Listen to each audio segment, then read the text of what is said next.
Bismillahirrahmanirrahim. So in neuropathies, let's discuss about the GBS, right? There is Guillain-Barré syndrome, right? Also, we call that Guillain-Barré syndrome. So Guillain-Barré syndrome is actually an post-infective condition, right? It is a post-infective condition and it is characterized by acute inflammatory demyelinating polyneuropathy, right? So it is one of the cause of polyneuropathy, resulting in progressive muscular weakness, right? And mostly it happens because of post-infection, upper respiratory tract infection, Epstein-Barr virus infection, influenza, CMV virus, right? Viral infections in mycoplasma, and it can also occur post gastroenteritis with acute dysentery, a campylobacter that is going to cause acute dysentery, and Shigella, that is also a leading cause of dysentery, right? And Salmonella. So what happens because of molecular mimicry? The antibodies formed against these organisms, these viruses, they attack the myelin sheet and also damage the axons, right? So basically, we have got four types of GBS, right? The first one is called as acute motor axonal neuropathy. In these patients, only there will be motor symptoms. The second type is acute motor sensory axonal neuropathy, right? So in these patients, motor and sensory systems are involved. The third type is AIDP, right? Acute inflammatory demyelinating polyneuropathy. In these patients, motor, sensory, and autonomic nervous system is involved. And the third and fourth type is Miller-Fisher syndrome. Miller-Fisher syndrome, right? In these patients, the cranial nerves are involved, right? So we're gonna see the ophthalmoplegia in these patients, ophthalmoplegia, ataxia in these patients, right? So along with that, we're gonna see the cranial nerve palsies, right? So I'm gonna discuss that separately subsequently. Right. So what it does कि this is जो antibodies बनी होती हैं, they attack these, um, they cause demyelination of the spinal cord and peripheral nerves, right? So that is basically a lower motor neuron lesion. So it has association with SLE, 60% of association with SLE, HIV, and flu vaccine and snake venoms, and 40% cases there is no cause, right? So basically, GBS is post-infective condition. Mostly, it happens after 2 weeks after antibodies formed against organism. They start attacking the peripheral nervous system and spinal cord, and they cause demyelination, right? So it has also associate Zika virus.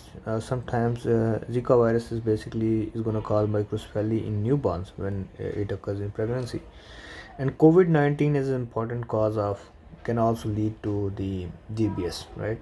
So HEV hepatitis E virus can also cause that, and rabies vaccine, right? So previously there was a mouse neuronal derived vaccine that were used against rabies, so that was one of the cause of the GBS, right? So this is an etiology of GBS. So let's talk about pathogenesis. So antibodies directed against these fixed antigens.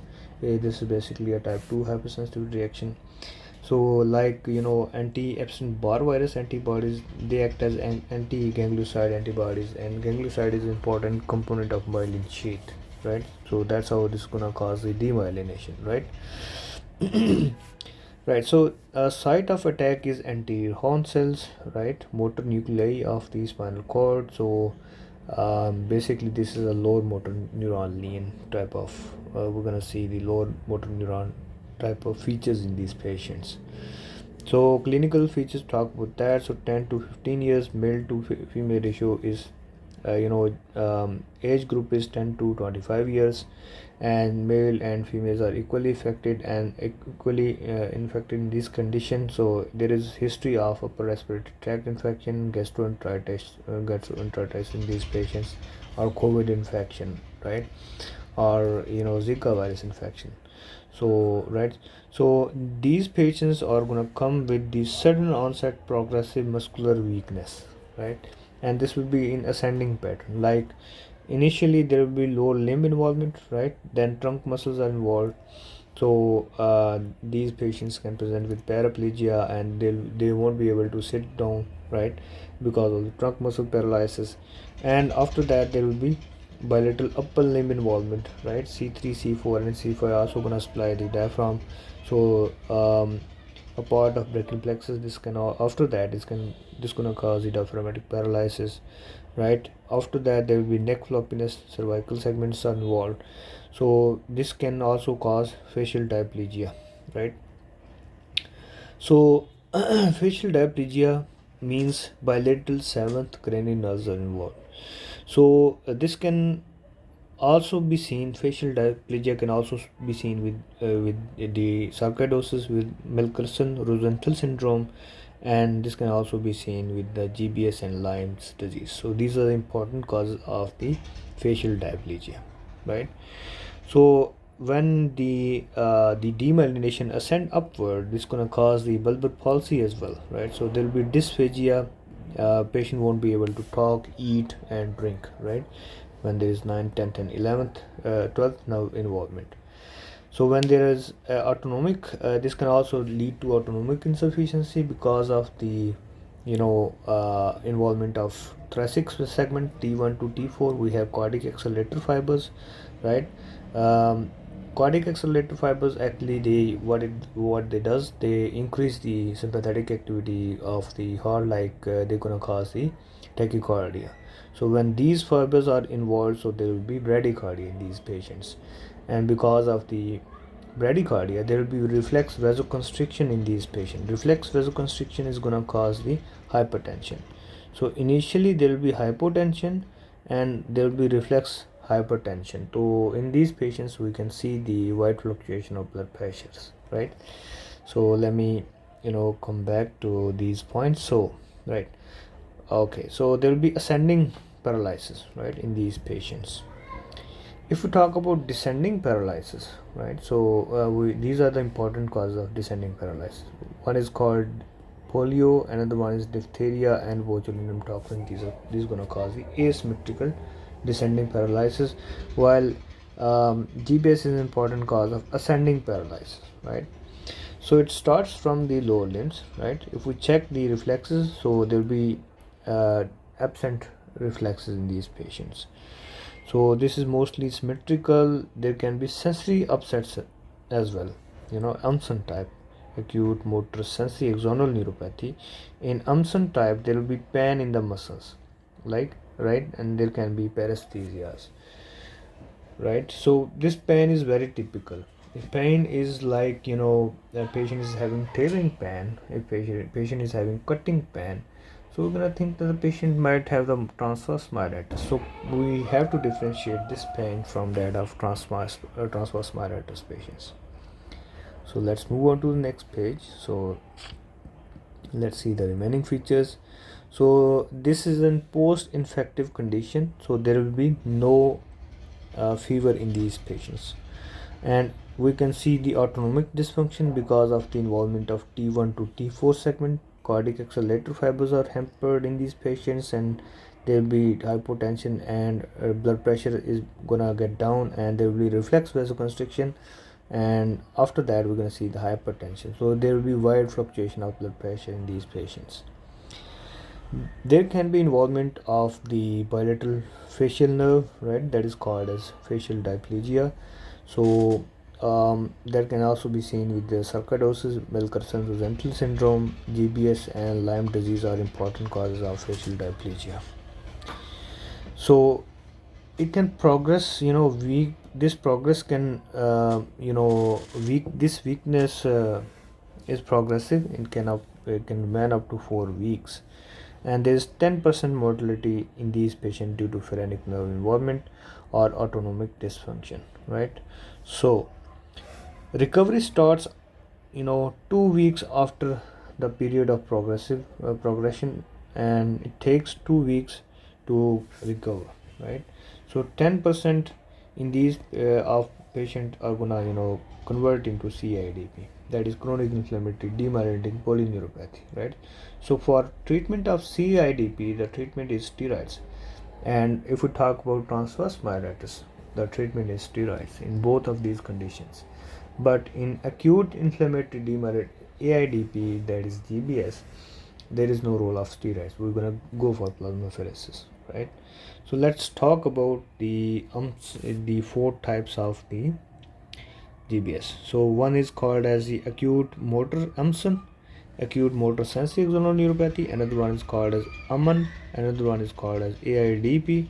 Right? We're gonna see the demyelination. Basically, the Schwann cells and axons both are involved in AIDP, acute inflammatory demyelinating polyneuropathy. In these two conditions, we see axonal axonal damage only, right? But in this patient, in AIDP, you're gonna see the axonal damage and demyelination both. The next thing is the Miller-Fisher syndrome, right? So it is one of the type of the GBS. So and we're gonna see the ophthalmoplegia, areflexia, and ataxia, and the sensory ataxia is seen in these patients, right? So we can see there will be no weakness, limb weakness in these patients. In Miller-Fisher syndrome, there won't be any weakness in these patients. So we can and it is associated with anti-GQ1 antibody, right? So we can differentiate this GBS from transverse myelitis. One thing is the pain, specific character of pain will be like sharp cutting, like lancinating pain in the patients of transverse myelitis, but lethargic pain can be seen with the patients of GBS. And second thing is that bowel and bladder are spared in the GBS, right? I'm gonna make a separate video for the transverse myelitis, but just to differentiate it GBS from transverse myelitis, so bowel and bladder will be involved in transverse myelitis, right? And hygiene component will be maintained in these patients. So patient will be having weakness, progressive weakness, and it can remain up to 4 weeks, right? And it will remain for 2 weeks. After that there will be recovery, right? So most of there is 85% recovery can be seen in these patients, right? So let's talk about investigations, what we can do in these patients.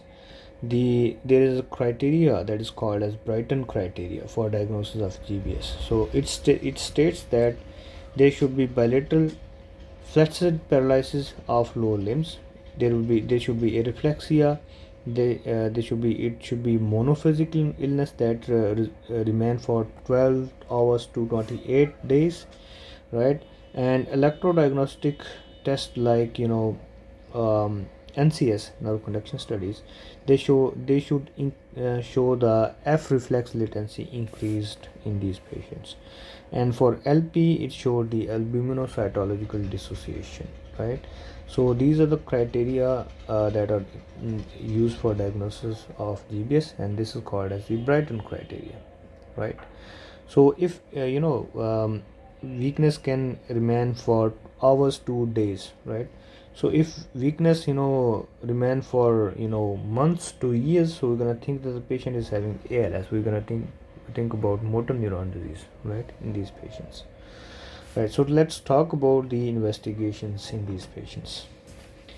So if we do the lumbar puncture, so CSF exam, we can see the WBC count is normally 0 to 5 we're gonna see the 0 to 5 cells, and there should be lymphocytes.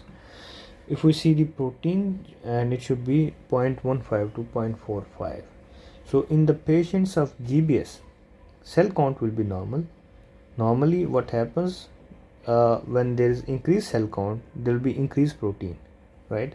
But in these patients, cell count is normal, but protein is increased. So we're gonna call this as ACD, that is albuminocytological dissociation. So this can also be seen with the Fine syndrome, right? When there is spinal canal blockage with the tumor, so that is called as Fine syndrome. We can also see ACD with that too, right? So that's the picture we're gonna see in the patients with GBS, right? If we get the NCS studies, nerve conduction studies, so they will show increase F latency, right? Increase F reflex latency. There will be slowing of nerve conduction, right? If we get the MRI spine, right, so we can see the demyelination in these patients. So demyelination can also be seen with the subacute combined degeneration, but there we see positive deep tendon reflexes. So deep tendon reflexes will be intact in subacute combined degeneration, but here the reflexes are lost, right? So we can also see positive Babinski sign. So if we check planters in these patients, those will be mute, non-reactive, right? Right. So if we check the antibodies, right? So anti-GM1 antibody is seen with AIDP, in which we see motor, sensory, and autonomic features, right? Anti-GQ1 antibody, right? That is seen with Miller-Fisher syndrome, right? And anti-GD1 antibody that is seen with the acute motor axonal neuropathy, AMAN, right? So how we're gonna treat this patient? We need to admit this patient in ICU, and we have to go for the pulmonary function test, right? So they may need ventilatory support, right? So and ventilatory support is indicated when FC forced vital capacity drops by 1.5 liter, right? So and if we talk about treatment of choice, so treatment of choice is IVIG, right? Intravenous immunoglobulins. So we can also go for plasmapheresis. In our setups, intracerebral units, the plasmapheresis is available. So mostly IVIG is very expensive, so we're not going to use this one, but we can go for the plasmapheresis. So plasmapheresis is done in 5 sessions, right? Each on alternate day, and 250 ml per kg is of plasma is removed in all session, right? So it's cheap, but it cannot be used in hypotensive patients, right? If onset of GBS is more than 2 weeks, so it is not useful, right? So we cannot use in children less than 12 years. We cannot go for plasmapheresis. For intravenous immunoglobulins, 400 mg per kg per day is given for 5 days. This is also done in 5 sessions. This is also done for 5 days. This is very expensive. There is risk of anaphylaxis in these patients. There is risk of HIV, HPV, and HCV transmission in these patients, right? So that's all about the treatment part of GBS. So I have discussed the Brighton criteria. I have discussed about the various investigations and antibodies that can be involved in these patients, right? So I have talked about the types and talked about the ascending pattern and diaphragmatic paralysis and cranial nerve involvement in these patients. So that's all about GBS.